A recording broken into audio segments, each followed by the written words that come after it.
Hello, my friends. I'm Nick Lowry, host of the Comeback Journey podcast. For my entire life, I was trapped in a cycle of unhealthy relationships. Family, friends, lovers, all of it. Couple that with almost a decade of active drug and alcohol addiction, and that makes for quite a toxic combination. A few years ago, I decided to look inward, and what I found was that by healing, growing, and improving the relationship I have with myself, I was able to improve every other relationship in my life. It all started with me. My mission with this podcast is to empower you to cultivate healthy relationships, both with yourself and others, so you can experience a more meaningful and satisfying life.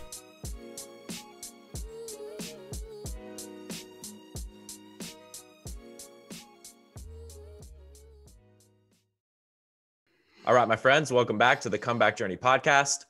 Here with me today is Cliff. We connected last year on Instagram, and he started this brand, this movement called Mindful Architecture. And that really resonated with me as far as the concept of, creating your own mindset and creating your own reality. And I really love what he's doing. I'm really excited to have him here on the podcast. Cliff, how are you today? Doing great, man. I'm honored to be here. Thanks for having me on. So I know we've got a good amount to cover here, but how did this concept of mindful architecture come to be? Well, kind of a funny story with mindful architecture. The actual name that I came up with is I'm a huge fan of Seinfeld. I have been for years. My wife and I have watched every episode numerous times. And I don't know if you've ever watched it or not, but George Costanza in there, his dream is to be an architect, and his name is Art Vandelay. And so he pretends from time to time that he's an architect. And I was just kind of like messing around with names, and I said it just kind of jokingly because of Seinfeld. My whole thing was about mindfulness, about being aware of what you're thinking, what thoughts you're having, what you're doing, what habits and beliefs you have, and that you hold that may be moving you forward or holding you back. So I was into the mindfulness, and I came up with mindful architecture just as a joke. And after I said it, I kind of sat there and thought about it, and it turned out to be a pretty cool name. And the whole concept behind mindful architecture is you're the architect of your life. Whatever life you're living right now in this very moment, you have created with your habits, your choices, your beliefs, your choices, and your thoughts from your past. And they've gotten you to where you are right now. And if you don't like where you are right now, which a lot of people don't, about 80% of people are miserable in their jobs and just don't really like their life. They're just existing instead of living.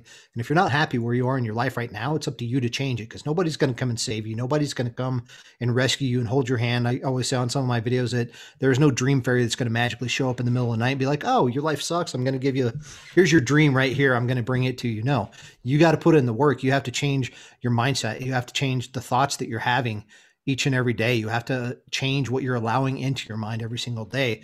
And that's where it all starts. That's the blueprint, is your thoughts. And from that blueprint of thought that you create with positive thoughts, positive mental attitude, positive perspective, and a positive mindset, then you start creating the reality you want. And when I say, create the reality you want, a lot of people are like, what the hell does that mean? I can't create reality is what it is. I walk outside, I see a tree. It's a tree. But everybody has a different view of what that tree means to them. I may walk out and see a tree and be like, that's the most beautiful tree I've ever seen, or that's an awesome tree. I could hang a swing from that for my kids to play on. And if somebody's a construction worker or a builder, that tree could be a big nuisance and they just want to get rid of it. It's ugly. It's in the way of their progress of some subdivision they want to put in place. But the way you view things, the way you see things around you, and the meaning you attach to things around you creates how you view reality. It creates the lens that you see reality through.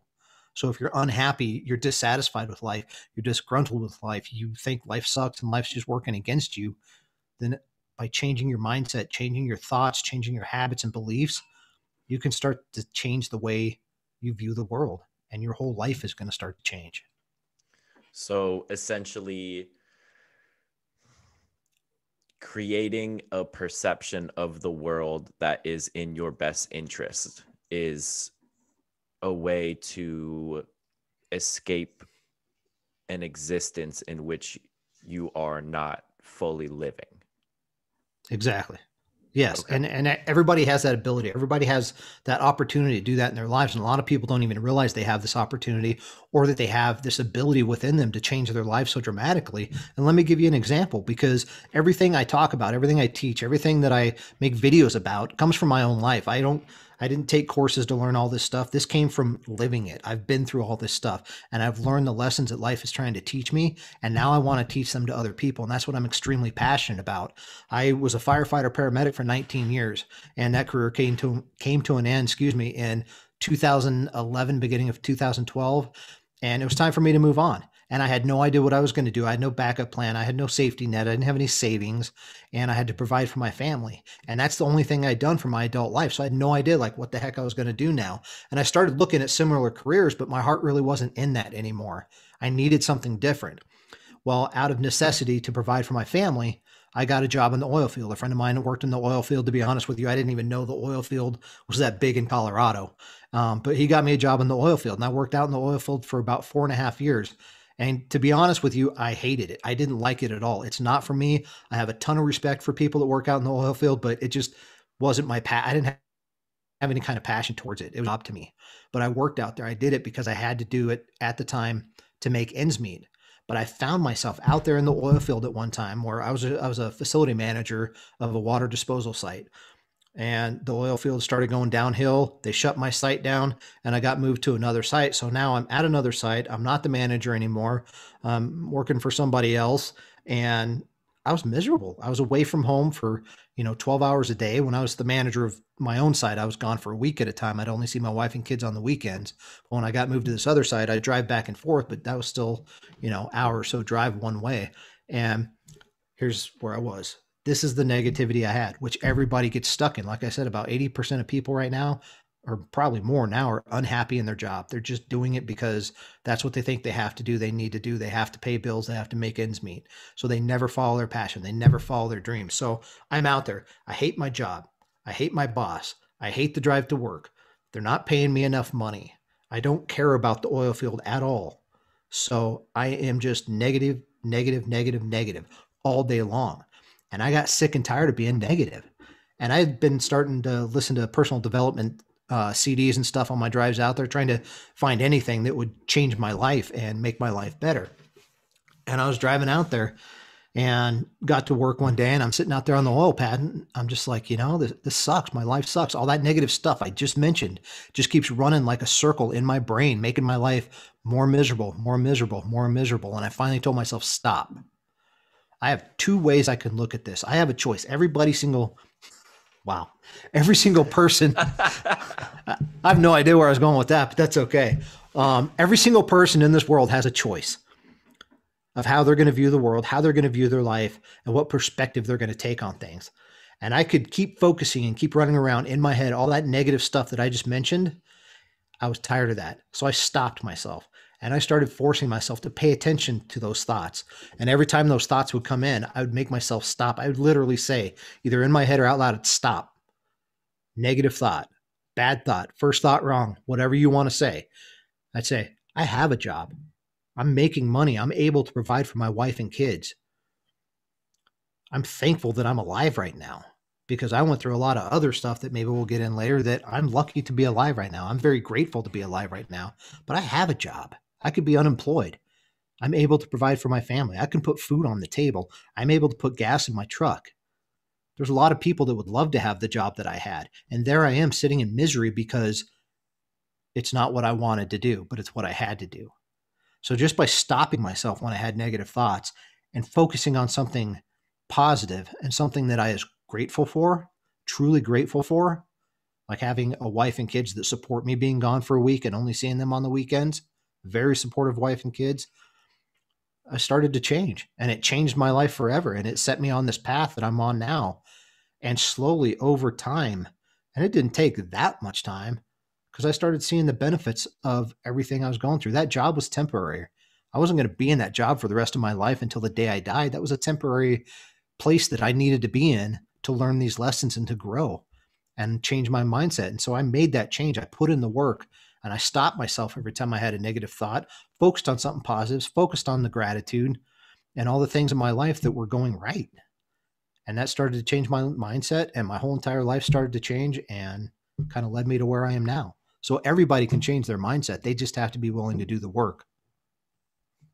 I agree. I think it's interesting that people tend to see the snowball effect as a negative with these, like how you were talking about your thoughts about, being miserable in your job and the drive and, being away from your family and not being paid enough money. Those can snowball and spiral, and they get out of control very quickly. But on the other end of that, if you start to put consistent effort, take these small steps to reframe your beliefs and the way that you perceive the world, and to find gratitude and potential in these opportunities that maybe you didn't see originally. You just saw problems, but then you start to see opportunities and ways to shift things in your favor. Yep. Those little consistent steps create a snowball effect. And when you're constantly trapped in an environment that you don't want to be in, it's easy to just wallow in it. It's very easy to just wallow in it. And I've experienced that myself with, jobs. If we're talking about the example of jobs, having jobs where you're miserable, but you feel as though it's necessary because you have to do X, Y, or Z, and this is just the way things are, and blah, blah, blah. That it does. May be true to some extent. Like, okay, maybe this is the only option available to you right now, and maybe it's not the best option. But are you going to sit there and just hate life, or are you going to make the most of it? And those are really the only two options that you have in that situation. It is. And like I said earlier, we all have a choice on how we're going to view the world and what kind of life we're going to live. You can create whatever life you want. You can do anything you want, but you have to put in the work. And that's where a lot of people fall short. They're not willing to put in the work, or they don't know what they need to do to work on themselves. Because before I started doing personal development, before I started listening to those CDs, before any of this, I was stuck in that trap. And it's the reticular activating system. It's part of your brain. It's how it's programmed. If you think your day sucks, then your brain is going to start finding things to support that thought. But if you start focusing on the positive, guess what? Your brain's going to kick in and start finding things to support the positive. But I was going through life on autopilot. So many people do that. They just go through this life without doing anything to make their life better, to change their life. They just think, this is all I can do. This is all I have. I can't do anything else. This is just the way it is, and I'm going to be miserable. And then the reticular activating system starts kicking in, and it starts finding things to support why their life sucks. Then they start finding people that validate their dissatisfaction with life, because they're dissatisfied with their life too. And now you all sit around and you keep complaining about how bad life is, how bad your job is, how bad your pay is, how bad everything is. And it's up to you. It's up to the individual to make that change and realize that I don't have to live my life this way. I tell my wife sometimes I just want to grab people and just shake them, because once I woke up to this reality that I can change my life, I can do something about my thoughts, my habits, my choices, my future. It was like such an awakening for me. It's like I just want to grab people and shake them and wake them up to the fact that you can do this, because a lot of people don't even know where to start, or that they can even do this. They just think that they're stuck wherever they're at, and they're just going to keep living each day, and each day is going to be a repetition of the day before, and each week, the week before, month, year, lifetime. And you look back and you're like, I didn't do anything with my life. And then you live with regret, and regret is a terrible thing to live with. I think it's important to note here that, because you mentioned the reticular activating system, and this is in every single human being. It's the way that our brain works. It filters through, right? I'm not sure if I could explain it accurately, or if I even fully understand what it means, but I know that essentially what you focus on, Mm-hmm. like our conscious mind can't filter through everything that's happening. And so No. the reticular activating system will bring us more of the things that we focus on regularly. Mm-hmm. And so you said, if you're constantly focusing on these negative aspects of life, that's what will keep being fed to you. Yes. And you will eventually at some point seek out people who also view the world in the same way. Mm-hmm. And it's interesting because that seems to combine, at least for me, it combines this aspect of like your brain, your conscious and subconscious mind, and how these things play a role in your life. And also the spirituality aspect of the frequency that you're giving out to the world and how that will attract certain people, places, experiences to you. And if you are constantly thinking, my life sucks, I'm here and there's nothing I can do about it, this is just the way things are, then you're putting that out into the world. And what you put out, you get back. And that's why you may be subjected to other people who view the world the same way. And then you just get stuck in this cycle of pessimism and negativity. And it is, it's a disgusting way to live. Not disgusting as in like, these people are disgusting, but like I've been there and I felt the disgust. Yeah, so it's a crappy way to live. Yeah. And you see all these other people that seem so happy and have it all together. And just so you know, nobody has it all together. But a lot of people have found a way to create happiness in their life, that even when things go bad, they still have that optimistic view that things are going to get better. There's a quote that I absolutely love, and I tell people all the time, and I live by it. Life is happening for you, not to you.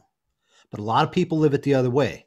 This happened to me. This happened to me. I've been through a lot of stuff, especially in the last 9.5 years, a lot of stuff that has challenged me big time. You know my story that, 9.5 years ago, I hit my rock bottom. I got sober. And, I thought once I got sober, everything's going to be all sunshine and rainbows and life's going to be perfect and easy going. And I don't have to worry about any of this stuff anymore because I got rid of my problem. I'm not a drunk anymore. I'm sober. I can live my life. Well, I've had more challenges in the last 9.5 years than I ever had when I was drinking. But I survived all of them and I made it through all of them. And I never picked up a drink because I've created that strong mindset. I've created that positive mindset to where no matter what comes at me, no matter what I get hit with in my life, I know that it's going to get better. I know it's temporary. I know it's going to pass. And my most recent thing, I accidentally amputated about half my thumb at a work accident.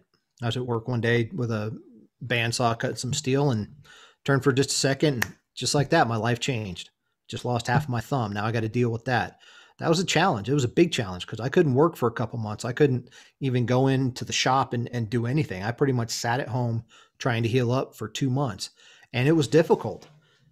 But right after it happened, when the ambulance picked me up and I got in the back of the ambulance, I was already starting to look at the positive of this. I knew that this happened for a reason. And I even told the paramedics there, I said, you know what? I don't know why this happened, but I know that it happened for a reason.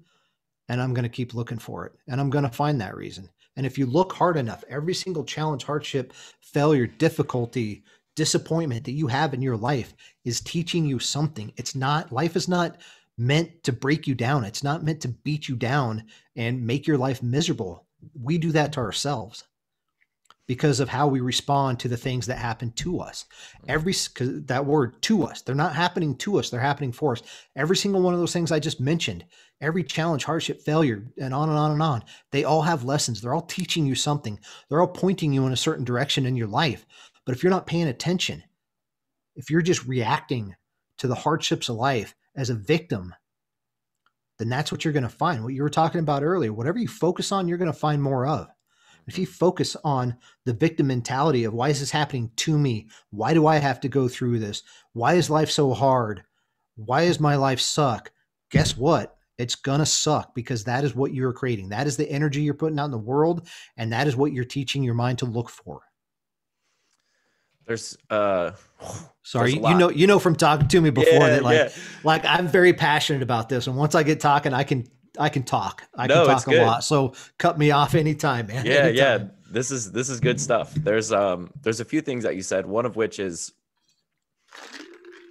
going through these experiences, you know, if you simply react to what's happening, it's going to be really difficult to formulate, let alone stick to a plan of personal growth and evolution, because you're, you know, essentially reacting is like, that's just your autopilot response.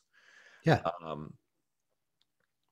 But in relation to something that you mentioned, I don't remember specifically what you said, but there's, life is not meant to beat you down or break you. Yeah. Jordan Peterson has, in one of his lectures, he mentioned the difference between, you know, if life is tragic, and there's no way, you know, at some point everyone is going to experience some kind of tragedy.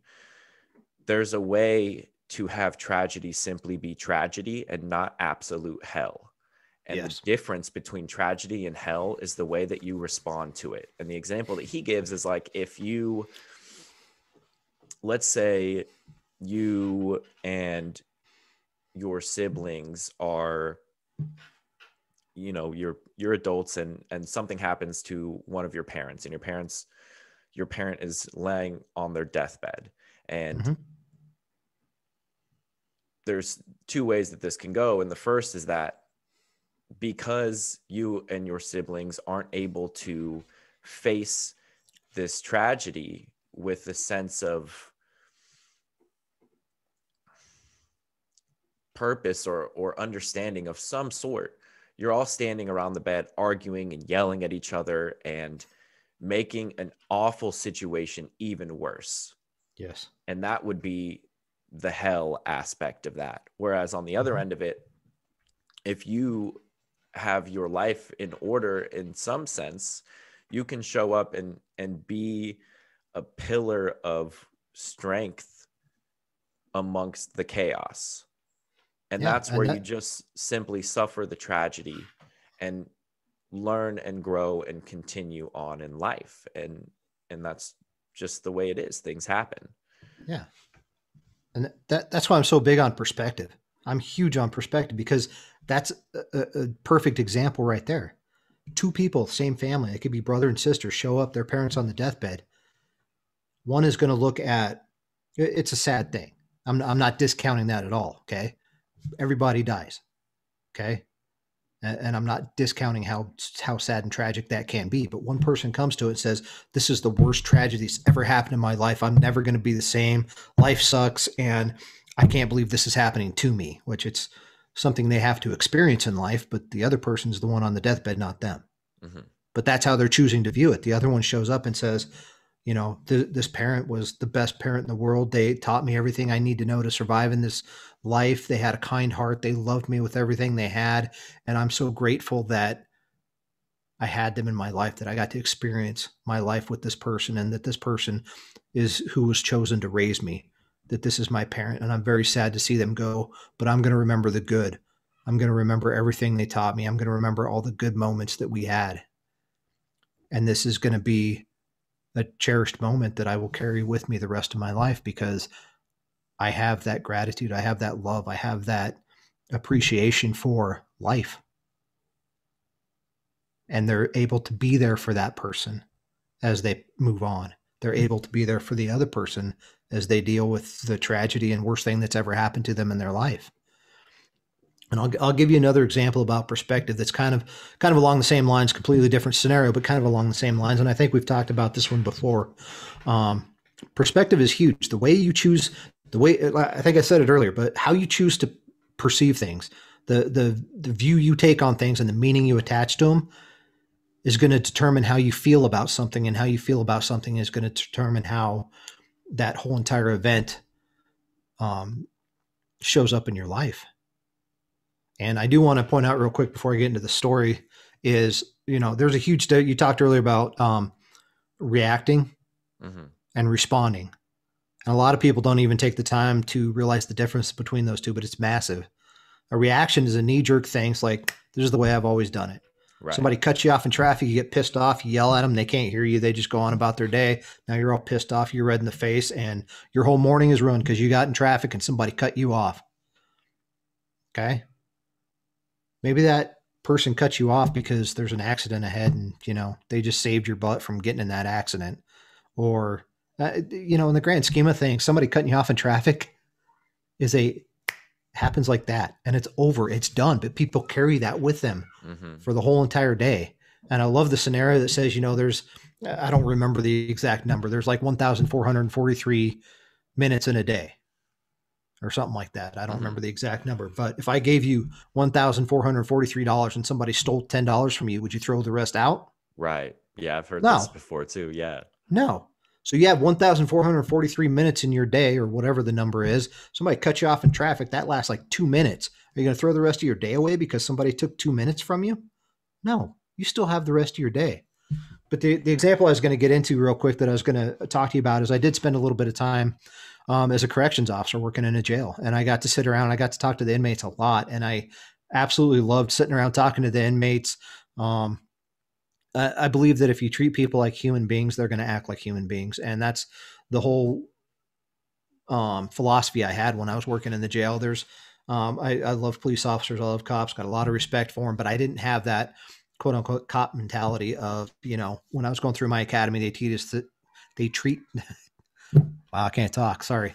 When I'm going through my academy, they teach you that all these people are terrible, the worst of society. They're, lower than dirt, and don't ever turn your back on them. Keep your head on a swivel and don't give them anything or they'll take a mile, don't give them an inch. They'll take a mile. And I went through my training. I got through my, working with somebody else in the housing units, jumped through all the hoops I needed to. And as soon as I was cut free to run a housing unit the way I wanted to run it, I treated them with respect. I treated them as human beings, and I got a lot of respect back. And I found out that there's actually a lot of very good people in jail that just made poor choices. They made mistakes. But I had the opportunity to sit down and talk with a lot of these people, and a lot of them, think about it. You get thrown in jail, you lose all your rights. You have very few rights now. You get told when you can eat. You get told when you can come out of your cell. You get clothes to wear. You get told when you can shower. And you have all your freedom taken away from you. You don't get to make any choices, really. So everything that you knew in your life has been taken away, and somebody's telling you when you can do all these things. And the view you can have when you get in that kind of situation, if you've never been in that situation, I pray to God you're not, but that's terrible. Your whole life is ruined. Everything that you had in your life, everything that you knew and you loved in your life is gone. It's taken away from you. You're not going to see it for however long. And I talked to so many people in there that had that perspective. I've completely destroyed my life. My life is over. I'm not going to be able to recoup from this. I'm not going to be able to carry on. Everything I love is gone. My girlfriend left me. My boyfriend left me. On and on and on and on. Total destruction, right? And total negativity. I said, that's true. Right now, you're going through a very hard time. But here's the thing. This is temporary. What you're going through right now is temporary. And you have nothing but 24/7 right now. You have a great opportunity. You have nothing but 24/7 right now to work on yourself. And you have two choices. You can make this the worst living hell that you've ever experienced in your life, or you can accept it and you can use it as an opportunity to make yourself better, because this is going to end at some point in your life. All the cells, all the walls, all the inmates, all the corrections officers, all the crappy food, all this stuff is going to be gone. And who are you going to be when that happens? Are you going to come out of this the same exact person you were when you came in and be like, okay, well, now I'm out of jail, I'm going to start working on myself? Or are you going to use this as an opportunity to say, I don't want to be this person anymore. I have 24/7 to work on me and create the kind of person I want to be, so that when I get out of here, I can move on with my life. But it's all about the perspective they choose to take. It's either going to be the worst hell of their life or the greatest opportunity they've ever had. But that's up to them. Same is true with life. We all have a choice, but many of us don't even make a choice. Well, even not making a choice is choosing something. Right. But a lot of us don't choose anything. We just exist. We just go through life on autopilot and think like, okay, well, this is it. I did all my stuff. I went to high school. I graduated. I went to college. I got a degree, got a job, bought a house, started a family, got a vehicle. Check, check, check, check, check. American dream, right? I did all that stuff. And I sat back. I was like, what now? Do I just sit here and exist for the rest of my life until I retire and die? I'm not built like that. I got to do more. I expect more. I want more out of life. We all deserve more out of life, but you have to make that choice and you have to put in the work. Yeah, I think, deciding to put in the work, and then for whatever your definition of success is, success and happiness, whatever you are striving for. I think an issue that a lot of people face, and that I have faced myself, is that people will put in work for a certain period of time and then not see results as quickly as they thought they would, and then they give up. Yep. And I think in large part that's due to how society is essentially trained to be impulsive and to want instant gratification. Yep. And because it's really difficult to escape that trap of expecting based on minimal or no effort, we just expect things to come to us. We can go on our phone and order something on Amazon and it's there potentially the same day, if not the day after. We could do the same with food. We get these little hits of dopamine when we look at our phone and we see, notifications from these social media apps. And we also have this distorted view of the world based on what we see from other people's social media profiles. How you said that, like, nobody's living a perfect life, even if they make it seem that way. A lot of people will put that version of themselves out to the world, and nobody, all we see is they're flying jets or they're vacationing in Bali or like whatever, and we want that same thing. And so we'll put in work for a few months, maybe on these goals and aspirations, and we don't see the immediate results. And then we stop and we're like, oh, okay, well, like, this is pointless. But the life that you want to live is on the other end of the things that you don't want to do. Yep. And if you never force is the right word, but if you never dedicate yourself to achieving the life that you desire with 100% effort and certainty, you'll never get it. Exactly. And that's the thing, is like, I've attempted to help a lot of people. I've coached people for free. I've coached people in classes. I've had group classes. And the number one thing I tell them is, I can give you every tool in the world. I can tell you every single thing I've done to create this life I want. But the thing is, if you look at my life right now, I started this back on April 6, 2016, because I wrote down my goal, because that's the day I had this big awakening. I knew what I wanted to do with the rest of my life, and I've been on a mission ever since then. I'm nowhere close to where I want to be, but I'm still going. You have to have that consistency. You have to put in the work. It's not a quick fix. I'm obviously on social media. I'm obviously posting stuff. I try to be as real and as genuine as I can. I've put on there, when I had to have my favorite dog put down and I was bawling, I'll be vulnerable. I don't mind being vulnerable if it helps somebody. I'm vulnerable about my past, about my addiction, about all the challenges I've been through, with the exception of one or two things, just because it's personal family stuff. But I'm an open book. I'll tell people anything about my life if it helps somebody else. But I also am realistic to know that if I give up now, I will never get where I want to go.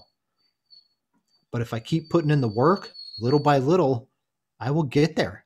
But people don't want to do that. And when I coach people, I tell them, number one, like I was saying, I can give you all the tools that I've used. I can tell you everything I've done to start to create this life. I can tell you everything I've done to create happiness where I'm at with what I already have. Success doesn't mean having a bunch of money and fancy cars and, fancy watches and clothes and all that kind of stuff. I'm a t-shirt and jeans kind of guy. That's just the way I am. Same. It can be a successful family, a successful husband or wife, a successful father. If you're at a job that you do like, it's being a successful employee. It's being a successful human. Just being a human being, a good human, can be success. It's not defined by money or cars or any of that material stuff that is all temporary, going to go away anyways. But If you don't put in the work, then it's pointless. Like this podcast right here, every single motivational video that's out there on YouTube, every single motivational thing that you can find and listen to means absolutely nothing if you do nothing with it. Mm-hmm.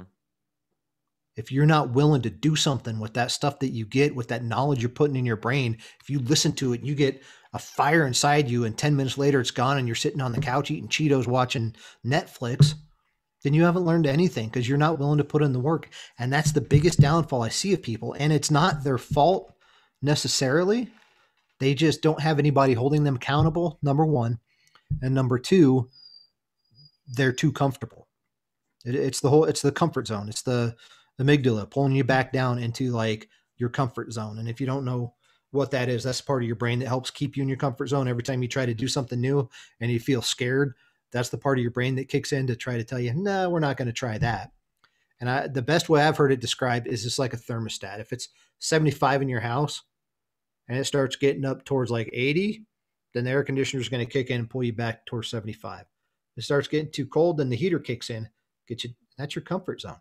You start going too far out of your comfort zone, then your amygdala is going to kick in. Your brain's going to be like, nah, I'm not too comfortable with this. It's going to start pulling you back to where you're comfortable. And that's the thing is people start this personal development. They start down the road of making their life better. They start down the road of, they get this vision. It's very exciting. It's all sunshine and rainbows at first. And it's like, oh my God, I'm going to have this amazing life. I'm going to make all this money. I'm going to influence all these people and I'm just going to change my life and everything's going to be perfect. It doesn't work that way. You have to put in the work. You have to put in the time. To have lasting change, you have to have lasting commitment because it's not an overnight thing. Bad things are still going to happen to you in your life. I may have the best mindset and positivity in the world. I still lost part of my thumb and I had to deal with that. But they're not willing to put in the work. They put in the work for a tiny bit of time, for like a couple of weeks, like you said. Maybe they make it a month. And then they start slacking off a little bit. And next thing you know, they're right back there in their comfort zone, sitting on the couch, eating Cheetos, watching Netflix. Because it's easy. It is easy to be comfortable. And there's a great, great quote that I first heard from Les Brown. He said, if you do what's easy, your life will be hard. But if you do what's hard, life will be easy. Put in the work, make your life better because you deserve it. That's an interesting way to look at it. I think in relation to what you just said about if you do what's hard, life will be easy. If you do what's easy, life will be hard. I'm of the belief that, and I would like to think that most people can understand this, that you can choose to embrace discomfort or you can run and hide from it and avoid it at all costs. But whichever direction you take, discomfort will find you. It doesn't matter. Like you can't, it's the example of the parent who like extremely shelters their children and then like trying to avoid their children experiencing discomfort.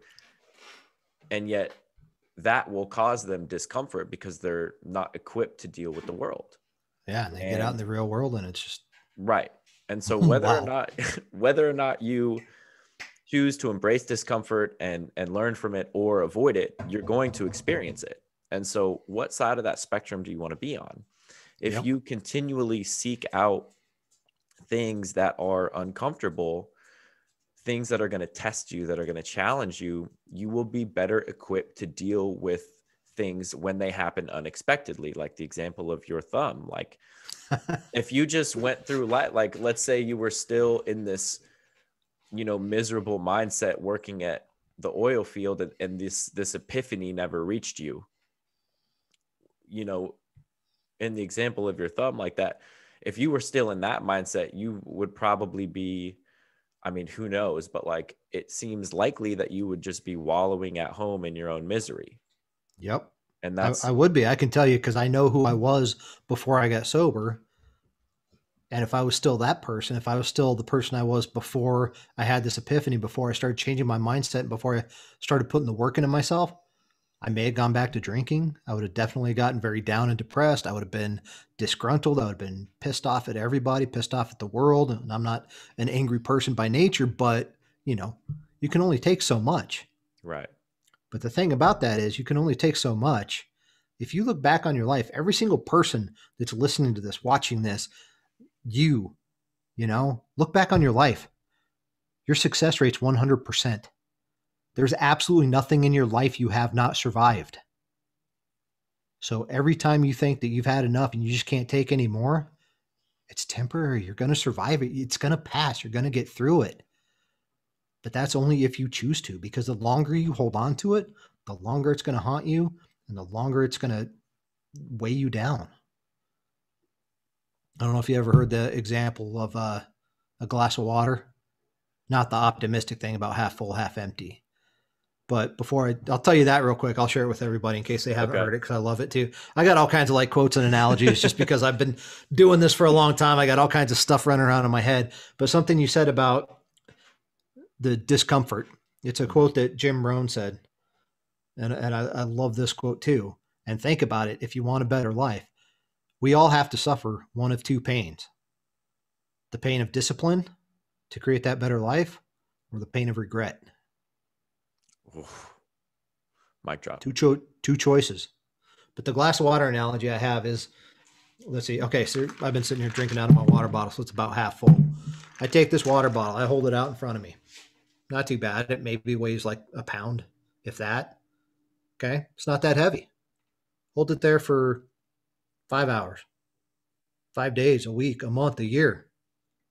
Probably wouldn't be able to do it. It's going to get pretty damn heavy, right? The longer you hold on to something, the heavier it gets. And that's true with all this stuff that you think has happened to you in your past. It's just like and people have been through some terrible, terrible things in their past. I'm not discounting that at all. But the thing is, everything that happened in your past is done. It's over with. The only way that it lives on is up here in your memories. And your mind does not know the difference between an actual event and an imagined event.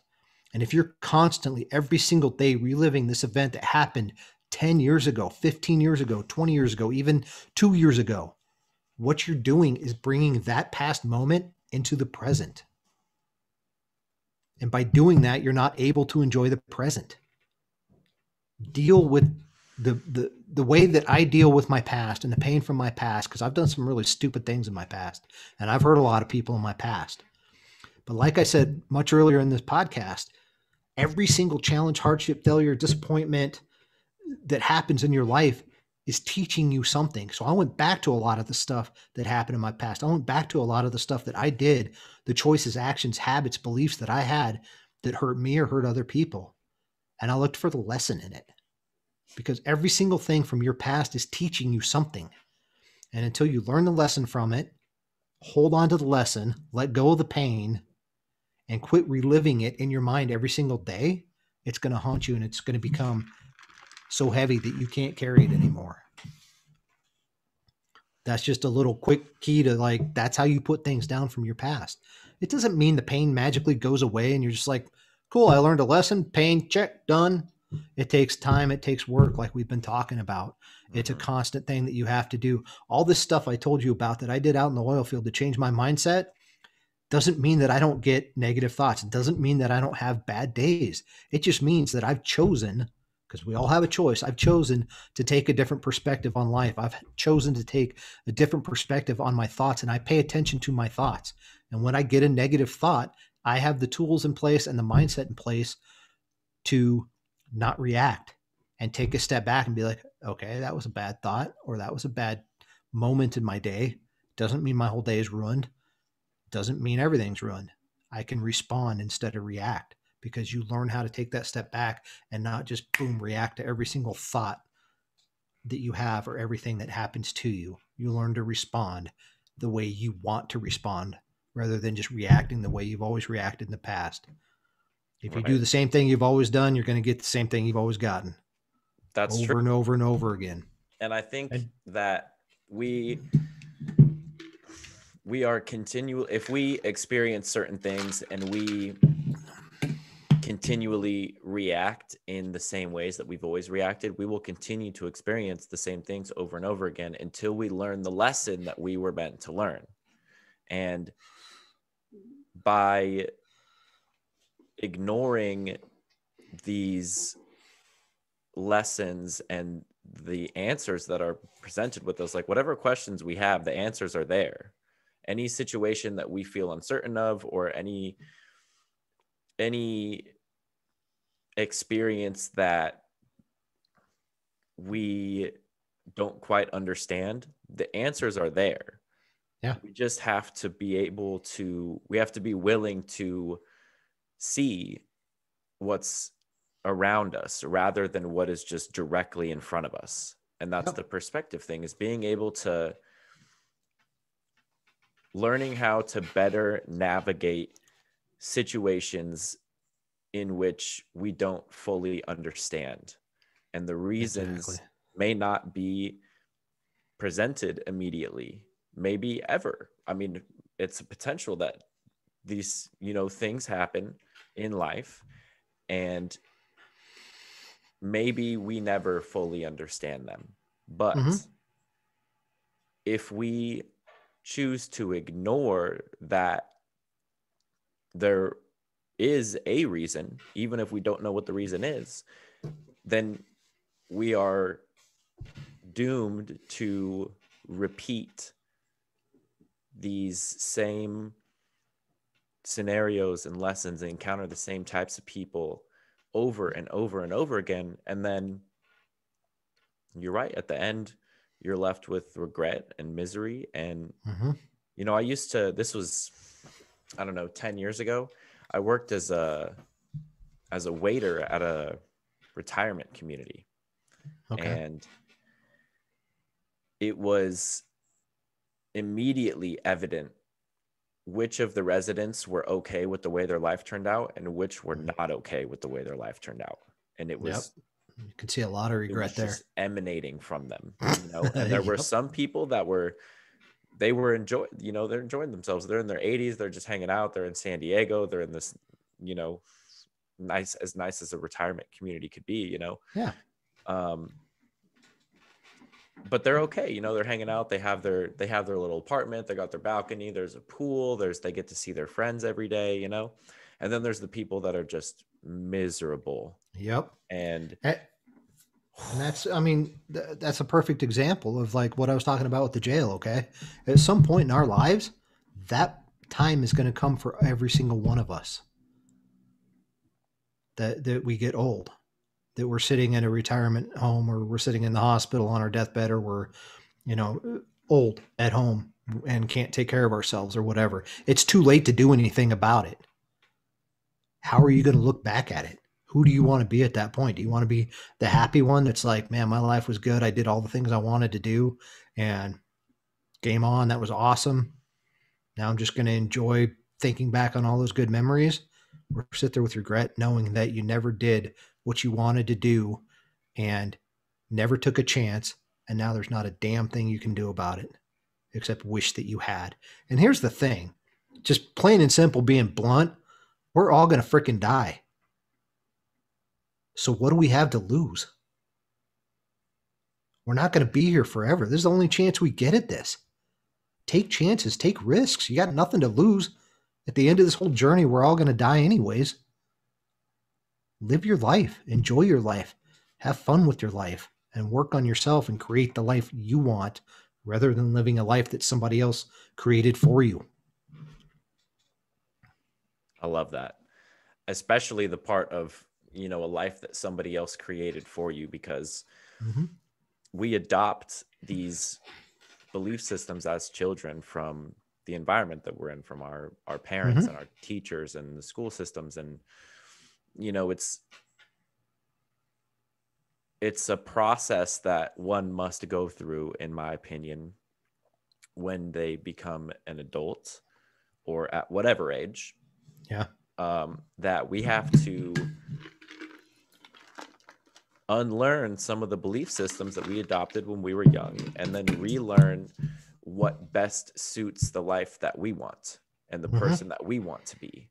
And if we if all we do is grow up and live in a way that aligns with the way that our parents taught us and the way that our teachers taught us, there would be no option to get out of autopilot. We would essentially be like a Exactly. drone or a robot. And they don't do it intentionally. It's with the best of intentions. It's out of love. Right. They don't want to. It's them projecting their comfort zone onto you. It's like, we want you to be successful, but we want you to be safe. We want you to not struggle. We want you to, live a good life, but not fail. Mm-hmm. And that's all staying comfortable, stay comfortable, stay comfortable. It's with the best of intentions. I have 3 kids of my own, and I don't want them to go through any of that stuff. But I'm also at a point where I know that I'll support them in anything they do, because they only get one chance at it. And I don't want them to wait until they're, how old was I, like 43, before I finally woke up and said, I'm going to do whatever the hell I want to do with my life, because it's my life and I want to have fun and I want to live it to the fullest.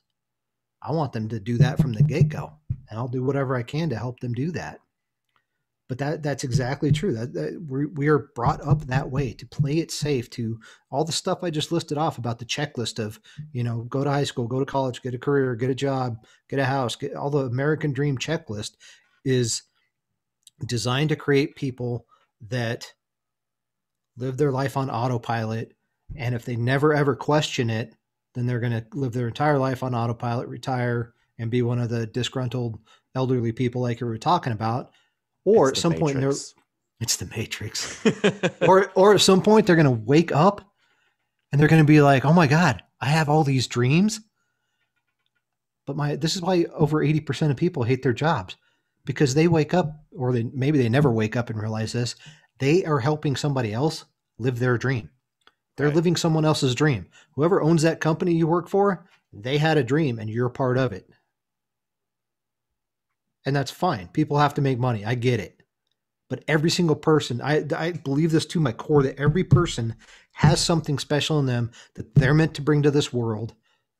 And a ton of people don't. A ton of people take their gifts with them to the grave because they never questioned anything. They never stepped out of their comfort zone. They never took a chance, never took a risk. And we all miss out on their gift that they were supposed to bring to the world because they never stopped and said, wait a minute, I have dreams of my own that I never followed, that I never took a chance on. Instead, I worked for this person. I traded my time for money so that their dream could come true. And I'm just playing a small part in their dream. That's heavy. That's the life that a lot of people live.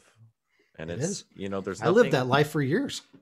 Yeah. I mean, there's nothing wrong with being an employee if you're okay with that, Yeah. It's not everyone has the capability or even wants to, create their own business or empire or whatever, if, Gary Vee has the example of, if you're a teacher and you make 50 grand a year and you coach your kids' soccer teams and you're able to scrape together money for a vacation or 2 a year and you're happy, then do that. That's success for them. Right. But if you are a teacher and you're coaching your kids' soccer team and you scrape together money for a vacation every year and you have this burning desire inside of you that you are meant for more, you owe it to yourself and to the rest of the world to seek that out. Exactly. Because if she never does, that teacher never does, then there will be regret. You'll always sit there with the what if. And yeah, I mean, I've worked for other people my entire life for the most part. And, I'm still working on my dream. I have big dreams. I have big aspirations. I'm not saying everybody has to have big dreams, big aspirations, but your gifts could be, like I said earlier, being a great father, being a great husband, being a great wife, sister, friend, whatever. If you have a job that you do like, if you're one of the few that got into a line of work that you do like, maybe success for you is being the best employee you can possibly be. But for the people that have big dreams, big aspirations, even moderate ones, yes, you owe it to yourself. You owe it to the world to follow that.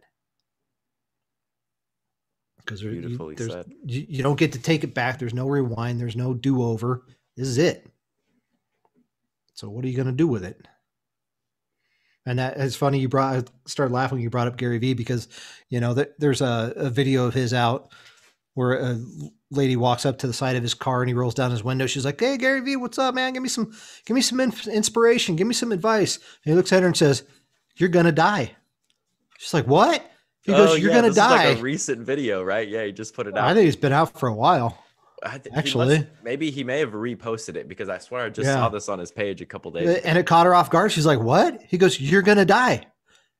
We're all going to die. What are you going to do about it? If that doesn't motivate you, I don't know what does." Right. This is it. This is all you get. Live your freaking life and enjoy it. Create the life you want. And you can still work for somebody else and create the life you want. It's about your mindset. It's about your perspective. It's about the thoughts you have. It's about how you view the world. And there's, I can't remember who said this quote either, but there's a quote. I got it on my phone here. 1 second. It's Joseph Campbell. So life is a wonderful, wonderful opera, except that it hurts. But it depends on what you're going to focus on. Are you going to focus on the pain of the opera, or are you going to focus on the beauty of the music and the story? Okay. We're all going to have challenges. We're all going to have pain. We're all going to have hardships.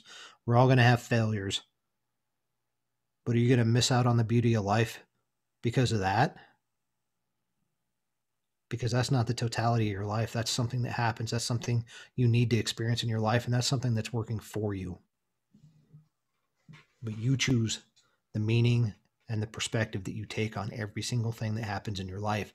And that will create how you see the world. Life is a beautiful thing. It's not always, like you said, I had the same thought when I got sober. I was like, oh, my life's just going to be rainbows and butterflies. Like, I'm good, And, woohoo. Yay, me. I just hit 4 years sober, and it's not rainbows and butterflies. It has not been at all. Life is still challenging. Right. You just get to deal with it now. Yeah. I'm better equipped to deal with the challenges.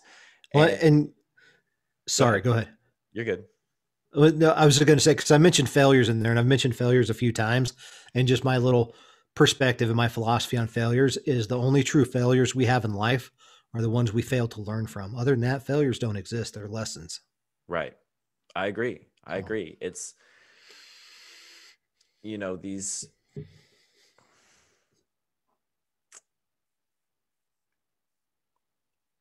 lessons are to our benefit in every sense. It doesn't matter if you get fired from your job, if you get hired at a job and then realize that you're miserable. It doesn't matter if you are struggling to pay your rent, or if you get into some kind of accident, or if it doesn't matter. Whatever situation arises, the lessons that you learn from that will carry you further into a more evolved state of existence. Yes. And that is, in my opinion, a big portion of the beauty of life, is being able to constantly grow and evolve and understand the world in a deeper way, and to see things that you previously could not see or understand. And by continuing that momentum, that fires me up, like learning things about myself or about the world that like I didn't know, like sometimes like I'll learn like a tidbit of information and I'm like, oh, okay, like that's fine. I don't care about that. But figuring out the workings of the world and the universe and of myself, it fires me up, because I start to see myself differently. I start to see other people differently. And I start to see the world in a way, this was just like a couple weeks ago. We do this on the app Clubhouse. A buddy of Oh, yeah. mine, we set up this thing every Friday called Feel Good Friday. We're not doing it tomorrow because I have tomorrow, for those listening, we're recording this on a Thursday. uh, but a couple weeks ago, we were just doing this Clubhouse call, and I'm just like walking around outside my apartment complex, and I was just like feeling the high vibrational energy, and I'm looking around, and I'm like, I didn't even notice these plants. I've lived here for months, and I never noticed these plants right here. And the trees are just so green, and the sky, it's just a beautiful day. And sometimes, as hard as we try, we get lost in the autopilot. Like, we don't, not in all aspects, but in some aspects, we fail to see what's around us from time to time. And it's moments like those where I'm kind of like snapped back to the present moment, and I'm like, wow, like, life is amazing. It is. And Maybe nature's I'm amazing not, too, right. And maybe I'm not where I would like to be, and I want more. And, I'm struggling to understand X, Y, and Z. Like, that's okay, because I'm here right now in this moment. And regardless of what else is going on, like, life is beautiful. Yes. And there's nothing else. That's it. End. Period. And that's the cool thing about, a lot of people think personal development is all the gurus and the jumping up and down and clapping your hands and positive affirmations and all that kind of stuff. And for me anyways, personal development is nothing more than looking inside, figuring out who you are, figuring out what makes you tick, what you're passionate about, and who you really are. And one example I tell people is, something I've had to do in my life a couple times is sit down, and I've almost lost everything in my life more than once. And that's hard stuff to deal with. And that it's a huge freaking blow, and it knocks you on your ass. And I had to sit there, and I tell people, you really want to figure out who you are, sit there and think about every single thing you use to define yourself, your job, your car, your house, your siblings, your significant other, money, all that stuff. Sit down and imagine in an instant, all that's gone. Not to be dark, not to be negative, because I'm definitely not a negative person, but think about it. Your house, your car, your job, your income, your spouse, everything you use to define yourself is gone. In that moment, who are you? And that's the person you need to get to know. That's the person you need to nurture. That's the person you need to work on. And that's the person you need to develop. And once you start doing that, you're right. We get so wrapped up and we get busy is what we get. We get busy in our jobs. We get busy in our material possessions. We get busy in making money, busy in paying bills, busy in trying to meet other people's needs, busy in social media, busy doing every single thing that most of us walk around like this with blinders on, because we're constantly thinking either about what happened yesterday or what's going to happen tomorrow or what we want to happen tomorrow. We're not in the moment. And every now and then, lift your head up, look around, see the beautiful plants you didn't know were even there. And once you get to know yourself, once you know who you are and you become comfortable with that person, you learn to love that person, then the whole entire world's going to start to change for you. You're going to see those plants that you never saw before. You're going to see the beauty in life, and you're going to see the beauty within yourself, and you're going to see the potential within yourself. And you're going to start to realize, once you get to that point, that there's not a damn thing that can happen in this world other than death that can destroy me. So that's where the real work happens, and that's what it can accomplish. I think that's a perfect place to end it. That was I really like that, the idea of who are you without all of the things that you use to define you, without the roles that you play. If all of that was taken away, who are you? And I think that it would be in everyone's best interest for them to put some time and effort into figuring that out. Definitely. There's plenty of people out there to help you figure that out if you can't figure it out on your own. Yeah. There's plenty of people to give you an outside perspective if you're stuck and you're so involved in what's going on in your life that you can't get that positive mindset. You can't make that change, and you're just struggling. You're like, I can't Yeah, I've heard people talk about this. I've read books. I've listened to audio. I don't know how to do this. Sometimes you just need an outside perspective to be like, have you ever thought about this? Right. Because, Simple. essentially, what you're describing is like having somebody show you your blind spots. Yeah, exactly. And it's, that alone can be revolutionary. Yes. And I can't stress the importance of that enough, because I've had a few people, even you, the first call that we had, there was some gems that you dropped specifically about perfection that really just, I remember like I was like standing pacing in circles around my car in the grocery store parking lot while we were talking. And I was just like, this is like stuff that I know. It's stuff that I know, but it was in a way, you had said it in a way that just really resonated with me. And sometimes it's just those little moments that create the most amount of change. And it takes somebody else to show it to you sometimes, because you can't see what you can't see, and you don't know what you don't know.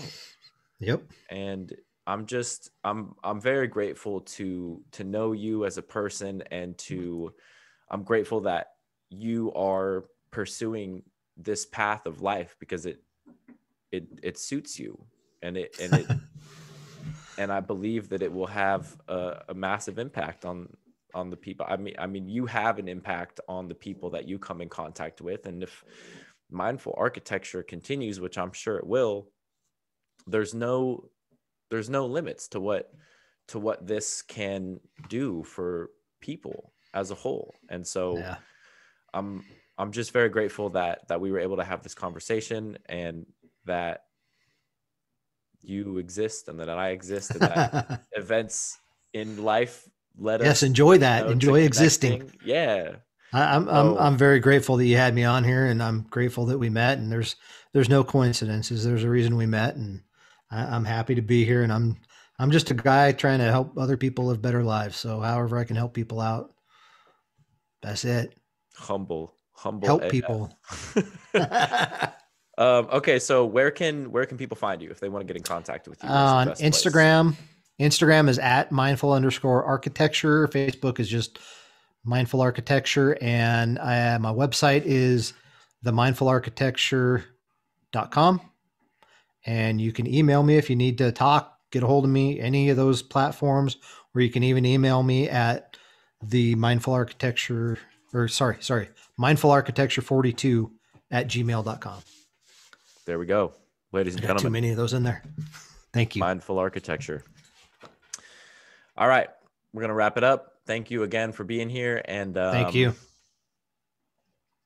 We'll do it again soon, I'm sure. Definitely. Anytime. Beautiful. All right. Signing out. This concludes another episode of the Comeback Journey podcast. I am incredibly passionate about delivering these messages to a much larger audience, but I can't do that without your help.